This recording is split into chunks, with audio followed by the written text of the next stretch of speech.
राधिका हत्याकांड में हर दिन कोई नया मोड़ आ रहा है। हर सबूत एक नई सच्चाई उगल रहा है और अब एक और नए किरदार की एंट्री ने इस मर्डर मिस्ट्री को और उलझा दिया है। कौन है वो नया किरदार और पुलिस इस मामले में अगला क्या कदम उठाने वाली है, हमारी इस रिपोर्ट में देखिए।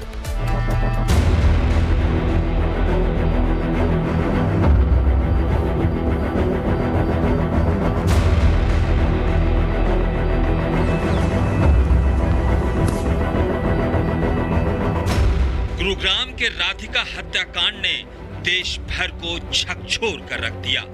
जब एक बेटी की बेरहमी से हत्या हुई और हत्यारा कोई और नहीं, खुद उसका पिता निकला।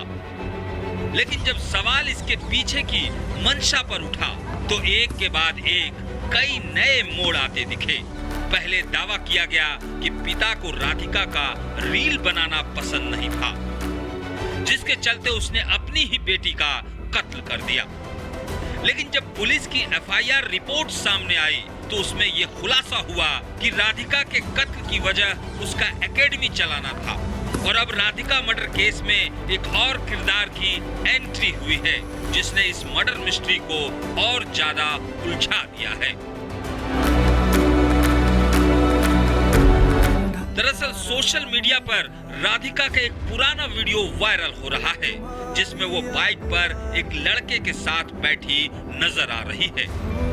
ये वीडियो करीब 1 साल पुराना है और एक म्यूजिक वीडियो का हिस्सा है। इस वीडियो में जो लड़का दिख रहा है उसका नाम इनामुल बताया जा रहा है। अब इनामुल की एंट्री ने इस मर्डर मिस्ट्री को और भी पेचीदा कर दिया है। हालांकि वीडियो वायरल होने के बाद इनामुल सामने आया और राधिका के साथ रिश्तों को लेकर अपनी सफाई पेश की। ये मेरे लिए बिल्कुल अनएक्सपेक्टेड है जो हो रहा है, और इसको हिंदू मुस्लिम का एंगल भी दिया जा रहा है। थोड़ा सा मेंटली डिस्टर्ब हो गया हूँ। मैं उनसे फर्स्ट टाइम मिला था टेनिस प्रीमियर लीग में, उसके बाद मैं उनसे मिला था म्यूजिक वीडियो में, जो मैंने म्यूजिक वीडियो शूट किया। फिर मेरी कभी मुलाकात नहीं हुई। वो मेरे लिए सिर्फ एक एक्ट्रेस है और एक्ट्रेस थी, और ऐसे मैंने बहुत काम किया है। वहीं दूसरी ओर गुरुग्राम पुलिस आज फिर आरोपी दीपक यादव को कोर्ट में पेश करेगी। कल कोर्ट ने दीपक को 1 दिन की पुलिस कस्टडी में भेज दिया था। वहीं पुलिस को पहली मंजिल पर लगे सीसीटीवी की फुटेज से नई लीड की उम्मीद है। डीवीआर को जब्त किया जा चुका है और अब जांच इसी के इर्द गिर्द घूम रही है। खबर है कि कोर्ट में पेशी से पहले पुलिस दीपक के सामने ही डीवीआर की जांच कर सकती है। राधिका की पोस्टमार्टम रिपोर्ट कातिल पिता के कबूलनामे की पोल खोल चुकी है। पोस्टमार्टम रिपोर्ट में ये सामने आया है कि राधिका के शरीर से 4 गोलियां निकाली गई, जबकि एफआईआर में सिर्फ 3 निशानों का जिक्र है। लिहाजा ऐसे में ये सवाल भी खड़ा हो रहा है, जब दीपक ने 5 गोलियां चलाई और राधिका के शरीर में 4 गोलियां निकली, तो आखिर वो 5वीं गोली कहां गई?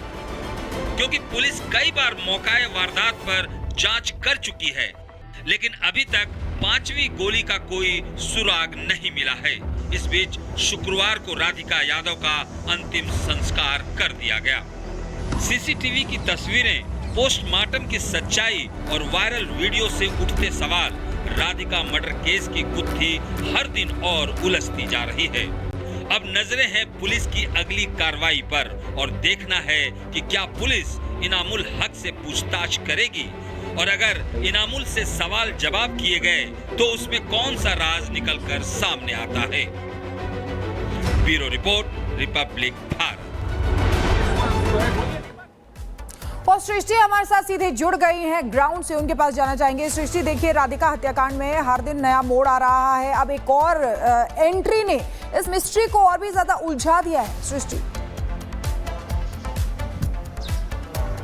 बिल्कुल शिखा, देखिए राधिका के घर के बाहर ही हम मौजूद हैं। हालांकि परिवार की ओर से कोई भी नहीं है जो बातचीत करने को राजी हो। हमने सुबह भी बातचीत करने की कोशिश की, लेकिन परिवार साफ इनकार कर रहा है बात करने से। उनके कुछ रिश्तेदार हैं जो यहाँ ज़रूर पहुँचे हुए हैं। हालांकि अगर राधिका की माँ की बात करें तो वो सीधे तौर पर उन्होंने पुलिस को भी बयान देने से मना कर दिया था कि उनकी तबीयत ठीक नहीं थी, उनको बुखार था जिस वक्त ये पूरा का पूरा घटनाक्रम घटित हुआ है। लेकिन आज राधिका यादव के पिता की, जिन्होंने अपनी ही बेटी को मौत के घाट उतारा है, उनकी पेशी एक बार फिर से कोर्ट में होगी। जाहिर है ये जानकारी मिल रही है कि पुलिस की ओर से उनकी कस्टडी मांगी जाएगी ताकि इस मामले की तह तक जाया जा सके कि राधिका की हत्या के पीछे की असल वजह आखिरकार क्या थी, क्यों एक पिता ने अपनी बेटी को मौत के घाट उतार दिया। ये पूरे समाज में एक सवाल है इस समय जो सभी के जहन में है, इसका जवाब मिलना जरूरी है। एक तरफ कहानी आती है कि सोशल मीडिया इन्फ्लुएंसर बनना चाहती थी राधिका, रील्स वो बनाती थी जिसकी वजह से उसके पिता परेशान थे और वो मना करते थे। एक एंगल इसमें यह आता है, दूसरा एंगल ये आता है कि वो टेनिस एकेडमी चलाती थी जिस वजह से पिता को ये पसंद नहीं था कि वो टेनिस एकेडमी चलाती थी। बेटी की कमाई खाने के ताने समाज की ओर से दिए जाते थे। ये अलग अलग तरीके की थ्योरी इस पूरे मामले में सामने आ रही है, लेकिन पिता की ओर से अभी तक कोई भी ठोस बयान इस पूरे मामले में नहीं दिया गया है, ना ही परिवार। बिल्कुल सृष्टि, आज पेशी भी होने वाली है। दूसरी चीज, थ्योरीज जो है वो गोली को लेकर भी निकल रही है। कहीं 3 है, कहीं पर 5 गोली उन्होंने चलाई थी, लेकिन 4 ही गोली निकली है। वो 5वीं गोली कहाँ है, इसको लेकर भी मिस्ट्री है सृष्टि।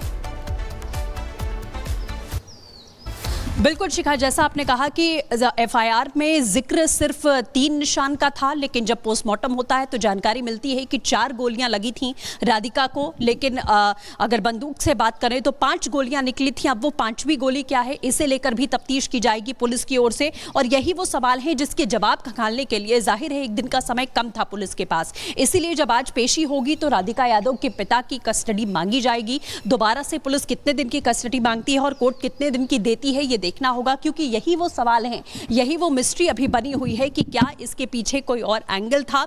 हाँ, एक म्यूजिक वीडियो जो सामने आया था इनामुल हक के साथ में, जिसमें राधिका नजर आई थी, उसको लेकर भी कई सवाल खड़े हो रहे थे कि क्या ये वजह हो सकती है। हालांकि इनामुल हक सामने आते हैं, उनकी ओर से कहा जाता है कि राधिका से मेरा कोई ऐसा लेना देना नहीं था, ना ही मेरी राधिका के साथ में कोई दोस्ती थी। सिर्फ एक म्यूजिक वीडियो मैंने शूट किया था, वो भी उनकी माँ की मौजूदगी में ये वीडियो शूट किया गया था। राधिका की माँ उस समय सेट पर मौजूद थी, उनके सामने पूरी शूटिंग हुई। उसके बाद हमारा कोई भी कांटेक्ट राधिका से नहीं हुआ है, ये इनामुल की तरफ से क्लियर किया गया है। अब वो एंगल अगर निकलकर सामने आता है तब देखना होगा कि क्या पुलिस इनामुल से भी कोई पूछताछ करती है। लेकिन सबसे बड़ी बात यह है कि राधिका की मां जो कि उस वक्त घर में मौजूद थी, उनकी ओर से कुछ भी नहीं कहा जा रहा है। ना वो मीडिया से मुखातिब हैं, ना वो अपने घर से बाहर निकली हैं, और ना ही पुलिस को उन्होंने बयान दिया है। ये सबसे बड़ी बात है। और राधिका की मां भी अगर कोई अपना बयान देती हैं, सामने आती हैं, वो असल वजह बताती हैं, क्योंकि जाहिर है एक मां को जरूर पता होगा कि बाप और बेटी के बीच में किस बात को लेकर अनबन चल रही है, और अनबन वो इतनी बढ़ जाती है कि एक पिता अपनी बेटी को मौत के घाट उतार देता है,